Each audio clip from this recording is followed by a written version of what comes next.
তারা কান্দা পূর্বতলা খুব দূরে না, আমি পূর্বতলা, অতএব খুব কাছাকাছি জায়গা। আপনারা ইনশাল্লাহ যেহেতু হাসিনা নাই, বাধা দেওয়ারও ইনশাল্লাহ তেমন কেউ নাই, তাহলে আবারও দেখা হবে ইনশাল্লাহ। এতদিন তো হাসিনা থাকার কারণে আমি শুনলাম, আমি কারাগারে যাওয়ার 2 দিন আগে সম্ভবত 28শে মার্চ আন্দোলনের দিন রাতে এখানে একটা মাহফিল ছিল তারাকান্দায়। ওই মাহফিলের কারণে নাকি হুজুরকেও গ্রেফতার করার মতো অবস্থা, আমরা আসছিলাম এই জন্য। তো যাই হোক, আলহামদুলিল্লাহ হাসিনা চলে গেছে, কিন্তু হাসিনার দোসররা রয়ে গেছে। এরা ঢাকা বিশ্ববিদ্যালয়ের উপার্জন হত্যাটাকে আবরার ফাহাদের হত্যার সাথে মিলাতে চাচ্ছে। আবরার ফাহাদের মৃত্যু হয়েছিল ভারতের বিরোধিতা করতে গিয়ে, ভারত রয়ের কারসাজিতে, গোয়েন্দা সংস্থা রয়ের কারসাজিতে ছাত্রলীগের কিছু পোলাপান দিয়ে আবরার ফাহাদকে ভারত বিরোধিতা করে কাউরে গুলি করছিল, কথা কয় না। হাসিনা কি নিজে কাউরে খুন করছিল? হাসিনা কি নিজে কাউরে খুন করছিল? হাসিনা নিজে কাউরে গ্রেফতার করছিল? তাইলে এগুলো যারা করছে এরা কি এখনো আছে না সব চলে গেছে? আমার কথা মনে বুঝতেছেন না নাকি? বুঝাইতে পারছেন না? এরা এখনো আছে, এরা এখনো আছে। না ভাই, সব তো ভাই নাই, কি করবা কর? আছে কোনো কয়েকটা ফলাইছে। এই প্রশাসন এখনো মহাকবিয়তে আছে কিনা? এই গোয়েন্দা সংস্থা এনএসআই ডিজিএফআই এখনো আছে কিনা? তাইলে এরা কি নতুন সরকারকে সহায়তা করবে নাকি ওই যে আলু আলু কি আরা মায়ের বউয়ের গহনা বা একেবারে যা সব সুযোগ সুবিধা তারা দিচ্ছিল সেই হাসিনা লেসপেন্সারি বা দালালি করবে? কথাটা একটু ভালোভাবে বোঝার চেষ্টা করেন। যদি কোনো ছাত্র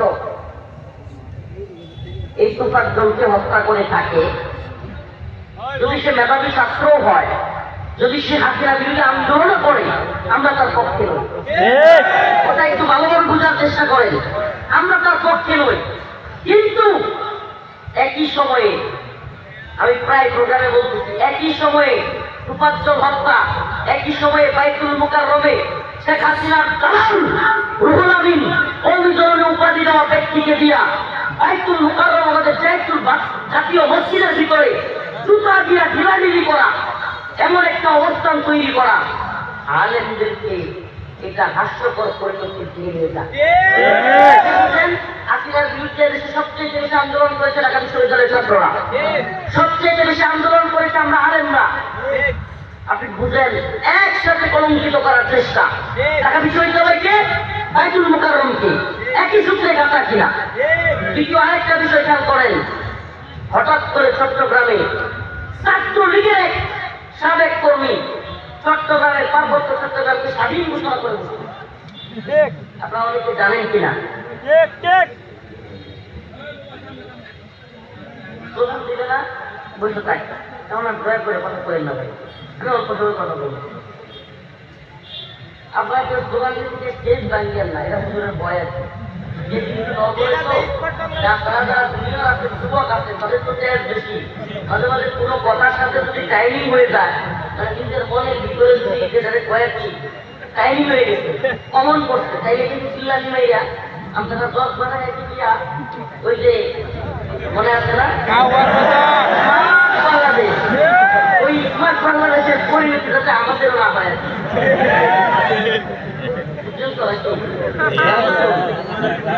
বুঝছেন তো?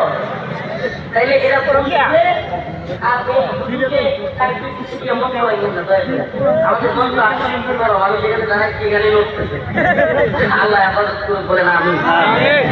বুঝলাম, প্রিয় উম্মা, প্রিয় জাতি,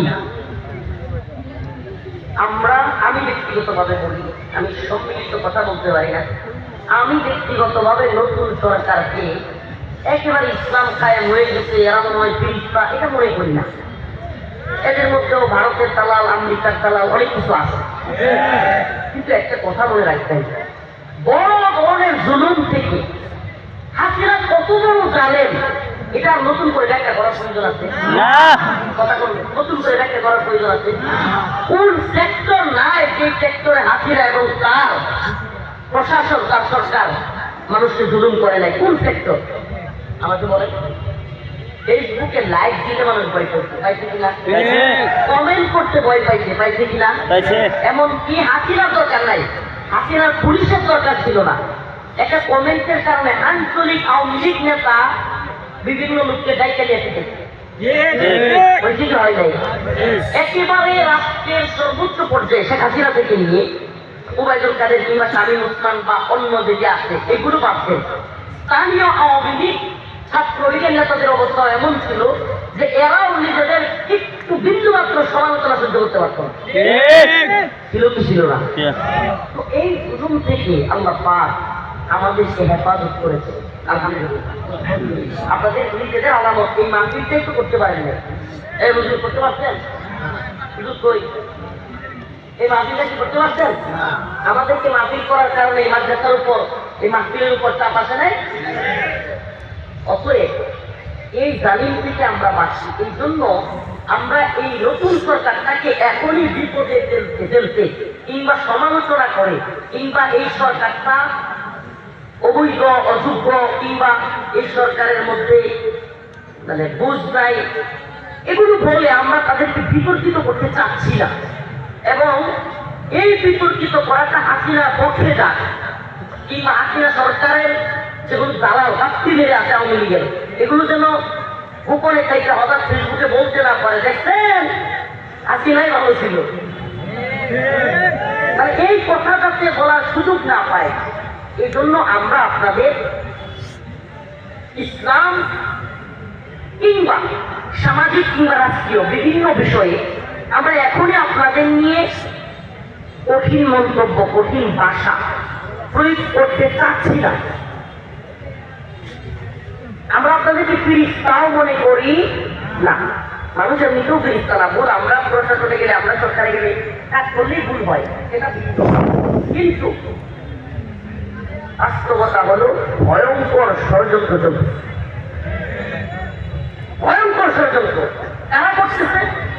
হাসিনা চলে গেলেও আমি আবারও বলি, সিকিটিসি যারা গুম খুন নির্যাতনের সাথে জড়িত, যারা আলেমদেরকে, সাধারণ ছাত্রদেরকে, নামাজ পড়ুয়া ভার্সিটির যুবকদেরকে জঙ্গিবাদী মৌলবাদী ট্যাগ দিয়েছিল, এই সিকিটিসি এখনো আছে কি নাই? সেই এনএসআই, সেই জিজিএফআই বিভিন্ন ধরনের প্ল্যান করে খুন খুনের সাথে বিভিন্ন খারাপ কাজের সাথে জড়িত ছিল, আইনাগর যারা তৈরি করেছে, এরা এখনো আছে না নাই?